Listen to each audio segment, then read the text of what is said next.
Welcome to a new edition of Sun City News. I'm your host, Norma Taylor, and here are some of the news stories we're covering for you this week. We have important community association news. We learn details about the new technology launch. Reporter Chris Chase updates us on the recent NRC meeting. And our wine whisperer, Tina Thompson, takes a look at the best wines of 2018. Those stories and more coming up. Sun City News starts now. This is Sun City News with Norma Taylor and the Sun City News team, covering our community and the Lowcountry. The 2019 Schedule of Fees and Community Rules are available to view online. Just log in to suncityhiltonhead.org, click Resident Central at the top of the page, click the Documents link in the Community Library section. Then select Publications. A physical copy of the 2019 Schedule of Fees and Community Rules will be delivered with the February issue of Sunsations. The Board of Directors will appoint 2 residents to non-voting alternate board seats for 1-year terms starting in February 2019. Interested residents should contact Executive Assistant Lindsay Butler at lindsay.butler@schhca.com regarding an appointment by Friday, January 25th. Now remember to hold on to your Sunsations double issue. There will not be a magazine delivered in January. The next magazine will be the February 2019 issue. There's still time to get your tickets for the dance series featuring Cloud 9 at 7 p.m. on Thursday, January 29th at Pickney Hall. This Jacksonville-based band will take you back in time with their high-energy recreations of vintage rock and roll. Tickets are $18, available online and at Lifestyle Services.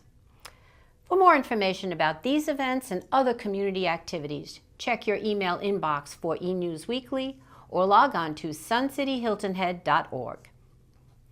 We spoke with members of the tech launch team for details, possibilities, and raising our comfort level with this sweeping change in our lives. I'm here with Eric Parsons, who's AAM's Chief Information Officer. Welcome, Eric, to Sun City News. Thank you for having me. Well, Eric, why are there so many changes being made to the technology right here in Sun City? Great question, great question. I've been getting it a lot over the past week.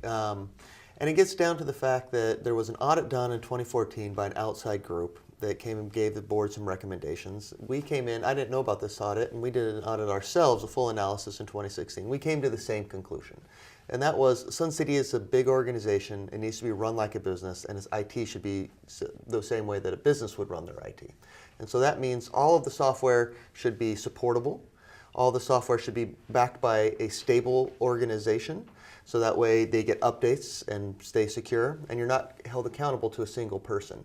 So my Sun City app, for instance, is a very popular app. It did a lot of stuff for the residents. But it was developed on a platform that was discontinued over 5 years ago, and it was developed by a single individual who didn't want to work with Sun City any longer. So it puts Sun City in a really awkward position then, right? And so we didn't think that was tenable. We thought that the Sun City as an organization should work with organizations that they have a contract with that they can be relied upon. The other thing that we identified for the organization was you probably don't want to hold on to residents' bank account and routing information. Everybody knows about all the scams and hacking that has been happening, and it's a liability for the Sun City as an organization to house that themselves. And so our recommendation was to find a third party that can then go and give all of that data to, and it's their job to protect it and be able to manage it. And that was Paylease. That's the Paylease partner that we provided to Sun City, or recommended to Sun City. And the other big one was disaster recovery. All the systems before we made this change were housed at Palmetto Commons. So that meant if there was a hurricane or Palmetto Commons got damaged in any way, all your systems went offline. And so I think Hurricane Irma was a good example. It was supposed to hit here. We had to evacuate. We pulled some of the equipment to be able to protect it. That took down the website. That took down the guest passes. That took down the tools that everybody here needs to be able to operate. And we didn't think that was what success looked like for us. And so we recommended that they use cloud-based systems. So that way, all you need is internet and power to be able to run these. And so that was why we needed to make all of those changes. Well, you have some good reasons there, Eric. But one question, why did everything have to be rolled out all at once? in January? Oh, that is a great question. And to be honest, I wish we didn't have to do it all at once. I wish we didn't have to do it all in January. A lot of my staff didn't find me very popular because they were working through the holiday to make this happen. The reason, though, was we wanted to be able to do the transition at the beginning of an accounting year. And so that would allow Sun City to have year-over-year financial analysis, and it would allow them at the end of this year to save money on their audit, because now auditors would only be auditing one system versus two. Now, why all at the same time? When you change that accounting system, all of those other systems are attached to that. And so all those other systems would break immediately once Jonas was no longer available. Now, does the new systems here, do they lock the community into using AAM as a management company? Unfortunately, no. Really? Yeah, no, they don't. And here's why. All the software that we chose, and this was part of our recommendation too, should be off-the-shelf software. So anybody could be able to go buy that software. And Sun City as an organization has a contract with each of those software providers that AAM's not part of, right? Well, thanks, Eric, for coming on the show and explaining to our residents some of the questions that they have regarding this new technology launch. Great. Thank you so much. Thank you for having me. Well, I'm here with Honey Burt, who's the facilities coordinator and chairperson for our computer club, and also Debbie Dennis, who's vice president and education chair for the computer club. Welcome to Sun City News, ladies. Thanks. Thank you. Thanks for asking. Well, Honey, can you tell us about the type of questions or the help that our residents have really needed the most? That is a really good question, because I was involved in the very first lesson that Eric and Alex gave in the computer room. And he really impressed me by starting off the presentation by explaining why we had to update. I myself have been here since '03, and I know nothing has been updated. So this is a big challenge that they have taken on, but somebody had to do it. They did a great job with the explanation. They were kind, they were useful, they were patient, and we really had a good time. But the basic problems that we were having is most of the database did not quite follow into the new system. So, and I think the best help that we can do for our residents is, I want to call it a little hand-holding. They can do it by themselves, but they just need a little push so that we can help them. And the other good news was Hidden Cypress, with all the helpers that the computer club provided and what they did, we were able to do a one-on-one. And it was very successful. So I'm very pleased that this has happened, and I was glad that they asked us, and we will see what else we can do. Reporter Chris Chase fills us in on the recent NRC meeting. We're here at the NRC meeting with Ted O'Brien. Now, Ted, a popular question is, what's the difference between the RAC and the NRC? Probably just a question of terminology more than anything. The NRC actually started in 1999 with 5 neighborhoods, and it's grown. We have 56 neighborhoods now. And when I started in 2011, we had 40, and they had at that time what's called an executive council for the NRC. And when we became a board-appointed committee in 2017, really the executive council became the RAC. And the major difference is, other than the name, is that we have a board liaison, David Fleming.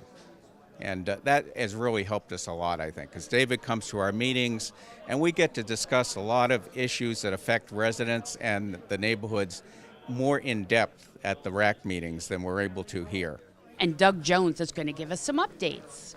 I am going to start doing some longer, more detailed project updates for you. I'm going to transition that to our Senior Director of Operations at some point as well, but I want to make sure that you're getting all the information that you want and desire about the projects and how it impacts our facilities. So those updates are going to get a little longer, and they're going to be a little more detailed, and that's intentional. So with Perrysburg wrapping up on Monday, we hope, and opening on Monday, then we will commence work on Hidden Cypress immediately. So you've probably seen some shipping containers out there. I know I've kind of given this group an overview of what that project's going to look like, but I'll just recap it again. It's the entire mechanical system through the building is getting replaced. That's an extensive job.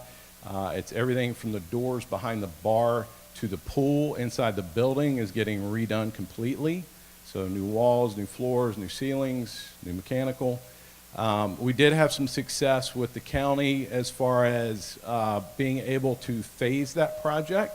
So that was a bit of a win. We think that we can do some of the finish work and then reopen a piece of it while we're doing the mechanical on the end of the building for the restaurant and the golf shop and the kitchen.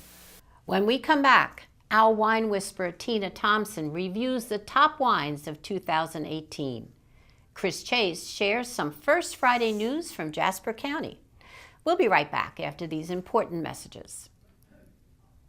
Our wine whisperer Tina Thompson is here, and Tina, I know you have a list of something spectacular for 2018. Yes, it's sort of a greatest hits list. Wine Spectator's latest edition lists the 2018 Top 100 wines. Their editors reviewed more than 15,000 newly released wines in 2018. From this pool, they chose the top 100. Now, the criteria is high score, large production, value pricing, and an X factor they call excitement. All scores were above 90. Now, 90 to 94 denotes outstanding. 95 or greater, classic, a great wine. The wines are both domestic and international. I chose to report on 4 standouts and ahas under $30. By the way, the number 1 wine was a mere $245 and scored 97. Number 83, HW Wine Languedoc Rosé, diving into Hampton water, 17, $25. Now this is a collaboration with Bon Jovi and Gerard Bertrand, a Languedoc native and master of rosé wines. I dived in and loved it. Great with seafood and poultry. Number 70, Concha y Toro, Combinera Pumo Gran Reserva 16, 17. A great surprise, usually bottom shelf. Now this is Chile's largest wine company and also known to be value-driven. Great with a pot of chili. I'll certainly try it. Number 56, Yalumba, Viognier, Australia, the Y Series 17, $13. Now this is my favorite grape, and this is said to be Australia's leading producer of this white Rhone grape. It delivers rich, spicy flavors and heady floral aromatics.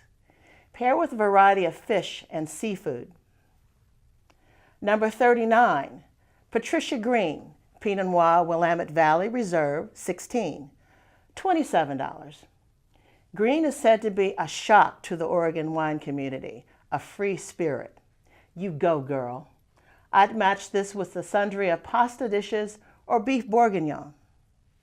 Novices, enthusiasts, make 19 a year of exploration. So much wine, so little time.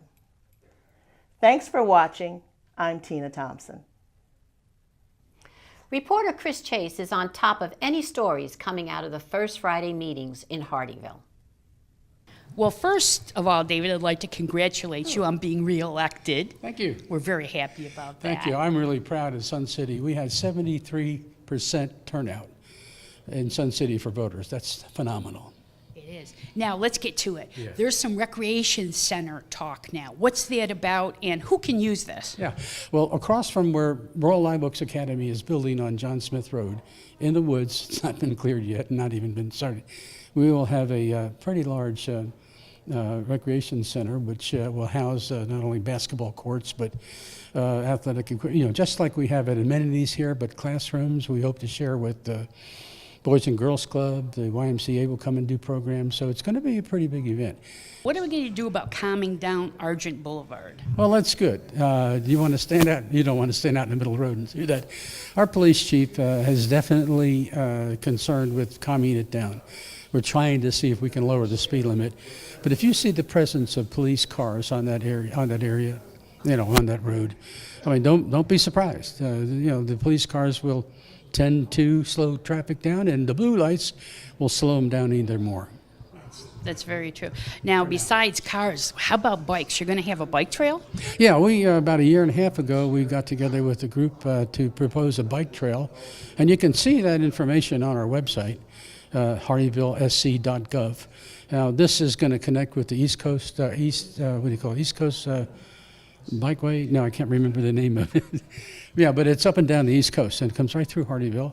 And we're going to have a few branches that go off of that and circle around, like a USCB branch, a Jasper Park branch, and things like that. So, yeah, it's a long time in coming, and those kinds of things are usually built with grants and things like that. You know, but we have the impetus, and we have the understanding that this needs to be done, even a little at a time. Well, it sounds like there's a lot of wonderful things coming for Sun City residents. Well, we'd be happy for the bikers in this community to get behind it, come out and find out a little bit more, because you have people interested, and that'll stimulate more activity. Is there anybody in particular, if a biker was interested, that they could contact?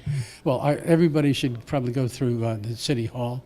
They can start with the city manager, Michael Simbor. The number is 843-784-2231, and it's on our website as well. Still much more to come on Sun City News. Randy Selman fills us in on the entertainment front. Ray Tapio tells us how to get in shape for the new year and catches up with an amazing athlete in his sports report. And reporter Doug Wright tells us what to expect on The Breeze. We'll return after some messages from our sponsors. Well, Randy's here with some entertainment news. And Randy, I hear Agatha Christie's coming to the Sun City Theater. You are right, Norma. On Thursday, January 24th, the Magnolia Hall stage will be transformed into a quaint country inn when Agatha Christie's The Mousetrap has its opening presentation. And I've got the details. With me today at the studio are the directors of The Mousetrap, Mary Alice Mangan and Bill McDougall. Thank you both for joining us today. Well, thank you. It's a pleasure to be here. Great. It's fun. Mary Alice, could you please tell us a little bit about The Mousetrap and why it was and still so successful? Oh, I'd be happy to.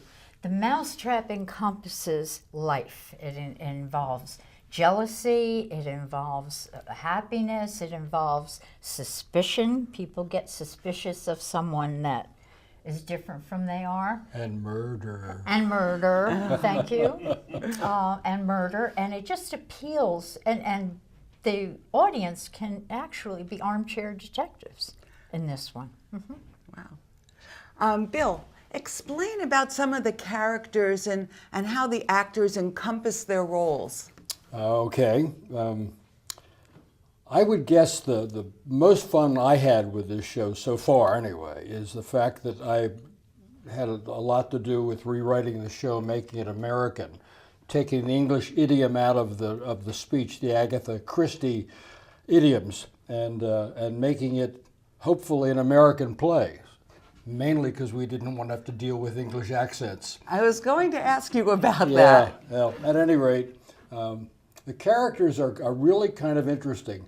Let me give you an example. Christopher Wren, an English architect from years gone by, has now been transformed into Frank Lloyd Wright, the American version of Christopher Wren. Christopher Wren is kind of a young, immature, possibly a little on the gay side, and Agatha Christie wrote it that way. And now he loves murder. Murder is such fun. He uses the word macabre how many times? 3 or 4? So that's a good example of encompassing new characters when you rewrite Agatha Christie. It sounds amazing, and thank you so much for giving us a peek into this amazing play. The Mousetrap opens on January 24th and runs through Sunday, January 27th. Showtimes for the evening performances are 7 p.m. and Sunday's matinee is at 2:30 p.m. Tickets are $24 and they're available at Magnolia Hall's box office or by phone at 843-645-2700. I'm Randy Selman, and that's your entertainment report. Remember, life is entertaining, so go out and enjoy the show. Doug Wright's here to encourage all residents to listen in while he and his cohorts shoot The Breeze. The Breeze is a show which is all about grabbing a cup of coffee and talking with a couple of friends about issues arising in our community. We hope to engage our viewers and other residents of Sun City in a conversation regarding such things as relationships, adjustment to a retirement lifestyle, and dealing with changes in family situations. Please join our panel monthly as we again shoot the breeze. Well, it's time for sports, and Ray Tapio's here. And Ray, the new year, any more good ideas to keeping in shape? I just keep them coming. All right, let's face it. We all had some great goodies over the holidays, but help is on the way. As a swimmer, I can attest to the great way this helps keep you in shape. Now, private swim lessons have come to Sun City. These personalized one-on-one swim instructions are perfect for new or fearful swimmers. Sheila Jamela is a certified swimming coach and can get you in the swim. Call her at 917-460-4732 to set up an appointment. I can personally assure you that after the swim, you will feel like $1 million. TRX training also has come to our fitness center. This is a total body resistance method that uses body weight and gravity to perform hundreds of different exercises.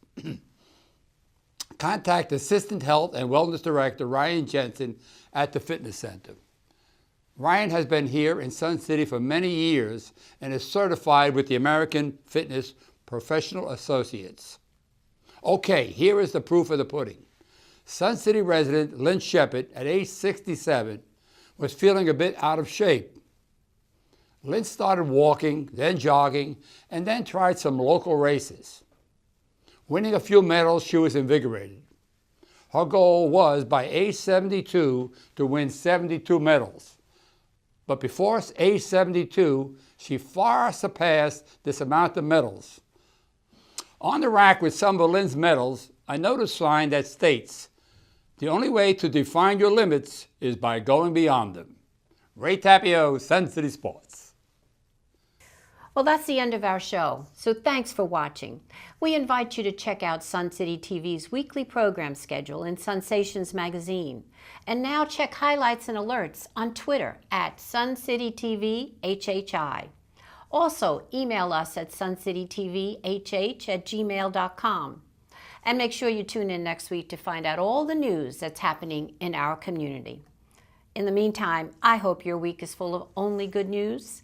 For Sun City News, I'm Norma Taylor, and I'll see you next week.